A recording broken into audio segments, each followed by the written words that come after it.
Welcome back to another technical deep dive here in the debug zone.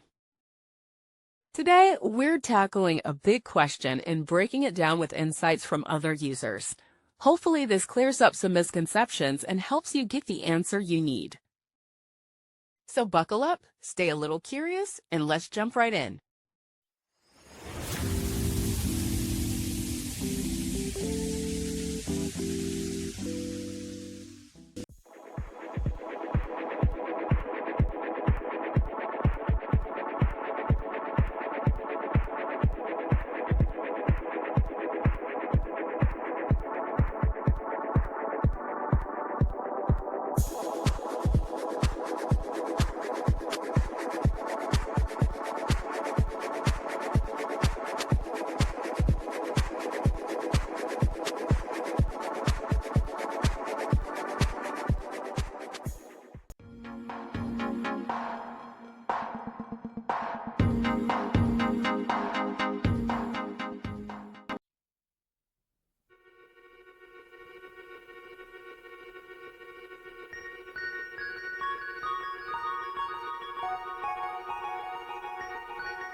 And that's a wrap.